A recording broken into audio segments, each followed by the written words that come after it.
Olá, meus amigos, sejam todos muito bem-vindos ao canal Politizando. Eu sou o William Jacob e eu quero trazer aqui um pouco do debate, ruim, péssimo, na verdade, em termos propositivos, que aconteceu na Bandeirantes neste domingo, Mas assim, a gente tem que ver que o Brasil realmente está em maus lençóis. A gente observar, diante das tantas e tamanhas crises que nós temos, dos gravíssimos problemas, que o próximo presidente da República, seja o atual, continuando 4 anos, ou o ex-presidente voltando, desses problemas que eles terão que enfrentar. Você vê um debate com provocação, mentira, com polêmicas e poucas propostas. Isso para o Brasil é muito ruim, mas eu quero trazer aqui, quem venceu o debate, Essa é a grande pergunta que muitos fazem nesse dia de hoje. Mas antes de falar sobre isso, eu quero pedir a sua ajuda. Se você chegou no canal, não está inscrito e puder, se inscreva. Ativa aí o sininho das notificações. Se assistiu o vídeo e gostar, manda o like. Se não gostar, manda o dislike, faz parte, comenta, compartilha. Tudo isso é muito importante para que o nosso trabalho continue crescendo. Inclusive, se você puder se tornar membro do canal, a partir de R$ 1,99 por mês, você pode parar quando quiser. Você colabora de uma forma ainda mais efetiva aqui com a gente. Bom, eu quero apenas justificar que eu tô sem óculos aqui, porque o meu quebrou nas férias que eu tava aí, eu mandei trocar a lente lá e ainda não ficou pronto, então vou dando um jeito aqui sem óculos. Mas é o seguinte, eu não vou focar aqui e não vou ficar falando em cada ponto do debate. Mas o Bolsonaro desrespeitou quem mora na favela. Desrespeitou mesmo, E o Lula aproveitou muito bem isso, enfim, para trazer uma fala muito importante lá. Então não quero entrar em todos os detalhes desse debate. E eu, claro, fiquei no Twitter acompanhando ali várias opiniões, várias reflexões. E eu quero trazer aqui a opinião do André Marinho, que é humorista e escritor e resumiu muito bem o debate num tweet. Escreveu o André o seguinte: Lula dominou o primeiro bloco jogando nos seus termos. O segundo bloco foi parelho. Já no terceiro, Bolsonaro jogou no erro do adversário, administrou o tempo e fez um monólogo, deitando e rolando. Ambos pregaram para convertidos. Não sei se altera muita coisa na reta final. Então, realmente, aqui a gente observa que no primeiro bloco, até vou mudar aqui a ordem do que eu ia falar, mas primeiro bloco, Lula conseguiu emparedar Bolsonaro, em especial sobre o assunto pandemia. De fato, isso é gravíssimo, Eu sei que muita gente morreria por conta da pandemia, como morreu no mundo inteiro, mas o Brasil errou muito, seja pela ação de Bolsonaro pessoalmente indicando medicamentos totalmente ineficazes, que passavam uma falsa sensação de segurança. A pessoa tentava viver normal, como se não tivesse pandemia, enfim, ele dando mau exemplo, ele não incentivando a vacinação, uma coisa lamentável, inacreditável. O que custava esse cidadão incentivar a vacinação? Ele recomendando, não fez isso. Mas compramos milhões de vacinas, mas ele próprio, presidente, que é seguido por muita gente que faz o que ele faz, muita gente não se vacinou porque Bolsonaro omite essa informação. Ele colocou sigilo de 100 anos no cartão de vacina. E aí muita gente não se vacinou e morreu por conta disso. Então ele foi um péssimo exemplo. O governo então errou pela ação, errou também pela omissão.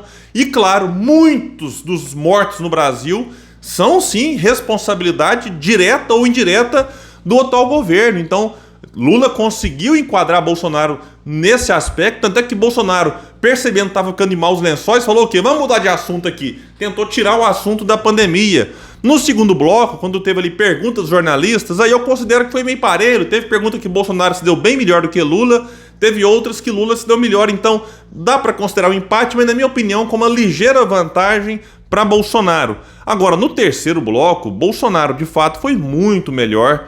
Ele conseguiu ali dominar. Lula perdeu a noção do tempo. Eu ficava olhando assim, meu Deus do céu. Teve um momento que tinha lá 8 minutos para o Bolsonaro, 1 minuto e pouco para o Lula. Eu falei, não, agora o Lula vai dar uma economizada aqui para dar uma empatada, mas não. O Lula foi gastando tempo falando coisas até meio que assim, desnecessárias. E aí esgotou o tempo. O Bolsonaro tinha ali quase 6 minutos para falar sozinho e falou sozinho. Então, inacreditável, a estratégia erradíssima do PT nesse terceiro bloco. Não acho que era uma estratégia, acho que o Lula que de fato não soube ali se organizar e acabou se perdendo. No quarto, nas considerações finais, nada demais, cada um falando para sua plateia, mas mesmo assim acredito que uma ligeira vantagem para o ex-presidente Lula. No final das contas, né, a opinião de muitos, eu estou acompanhando aqui hoje, muitos especialistas, jornalistas e tal, considerando um empate. É claro que dentro da bolha bolsonarista, Bolsonaro, né, atropelou o Lula. Dentro da bolha lulista, Lula atropelou o Bolsonaro. Mas dá para considerar assim que teve um empate, o que é ruim para o atual presidente, porque ele está atrás das pesquisas.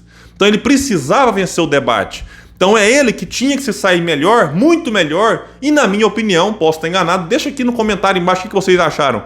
Não se saiu. Teve bons momentos do Bolsonaro, teve sim, mas Lula também teve bons momentos, e todos os dois teve os momentos ruins, né, ali. Então, no final das contas, um empate, o que não beneficia em nada o atual presidente, beneficia quem está na frente, no caso, Lula.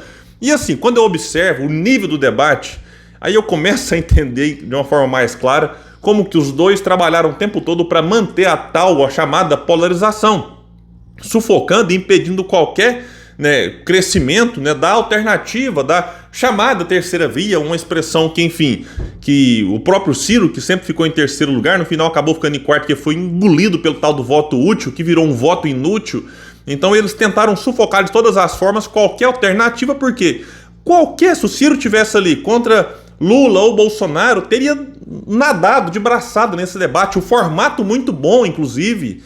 O formato é esse aí, para o Ciro. Imagina o Ciro tendo 15 minutos para organizar no tempo e falar de proposta, de ideia. E a população ia ficar chocada. Fala, peraí, como é que tem alguém tão preparado? Porque é o seguinte, quem acompanha o Ciro minimamente sabe do preparo dele, de como ele tem conteúdo, proposta, ideia, projeto.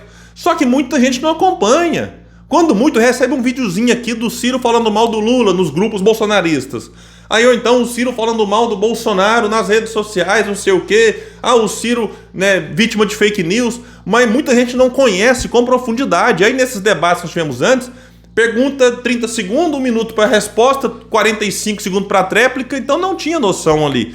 Então, né, se o Ciro tivesse, teria se dado muito bem nesse formato, que é um formato muito bom, mas um formato desse, na mão de Lula e Bolsonaro.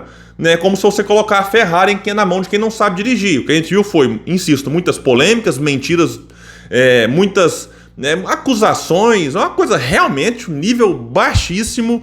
Ele também, se fosse a Simone, mas você está falando porque você votou no Ciro e votei mesmo. Mas se fosse a Simone no lugar de Lula e Bolsonaro, teria ganhado o debate. Né? Infelizmente, nós temos agora esse cenário muito ruim para o Brasil. E os dois apostaram nisso, porque o Bolsonaro, sabendo da altíssima rejeição do PT, achou que, que apesar dos seus gravíssimos erros, a população ia escolhê-lo. Né? E pode ser que isso ainda aconteça. Né? Tanto é que está ali, realmente algumas pesquisas dão uma margem de 8, às vezes 1 ponto só para o Lula, 4, dependendo do instituto. E o Lula achou, Bolsonaro, com os tantos erros, contradições do seu governo, o anti-bolsonarismo fará com que a população esqueça dos erros do PT. Então ambos apostaram na rejeição do outro. Então nós temos uma disputa aí hoje, né, entre antipetismo e antibolsonarismo, e o que a gente viu ali foi cada um tentando reforçar, né, o que o outro tem de negativo para aumentar a rejeição do outro, e assim a população tampar o nariz e falar, vou nesse aqui porque eu odeio o outro, eu vou no outro porque eu odeio esse um. Então, o que a gente viu ali, na minha opinião, foi um debate em termos propositivos muito ruins, mas, insisto, um empate que beneficia o ex-presidente Lula. Tem outros aspectos ali, né? A participação de Sérgio Moro como porta-voz, atuando quase como um assessor, sendo um convidado de honra para estar ali num grupo reduzido de gente que pode acessar ali onde é que fica, né, os debatedores. Mas isso aqui é assunto para um outro vídeo, eu volto depois. E assim, eu espero, né, que agora as eleições estão aí já na reta final do segundo turno, que em 2026 o Brasil deixe de votar, né, num candidato porque odeia o outro, ou no outro porque odeia um. 2018 e 2022 precisam servir de lição. Né? Vejam só o resultado em 2018. Muita gente votou no Bolsonaro naquela altura ali, porque, claro, teve facada, teve um monte de coisa, fake news, enfim, teve a greve dos caminhoneiros, que o Bolsonaro acabou também se beneficiando dela, teve impeachment antes, teve um monte de coisa, mas teve o antipetismo, né, que trouxe Bolsonaro. E agora tem o antibolsonarismo que pode trazer de volta o Lula. E aí, em 2026, espera, né, que, pelo menos eu espero, que o Brasil aprenda, né, de uma vez por todas que não é o ódio que vai resolver nossos problemas, mas sim a paixão, o amor por uma ideia. E pode ser uma ideia de qualquer candidato, mas que vote né, daquele que você considera o melhor. E, infelizmente, isso não está acontecendo no Brasil. A gente conversa com as pessoas, muita gente desanimada, muita gente triste com o futuro do Brasil. E vamos ver agora o que acontece nas pesquisas. Se elas vão continuar mantendo essa frente, essa vantagem de Lula para Bolsonaro depois do debate, ou se Lula, quem sabe, amplia, ou se Bolsonaro consegue reduzir. Na minha opinião, insisto, teve um empate, e empate beneficia quem está na frente, nesse caso, Lula. Pessoal, então é isso, eu fico por aqui. Quem puder, compartilha esse vídeo. Vamos trazer mais pessoas para o canal Politizando, um espaço que luta por um Brasil melhor. Valeu, até mais!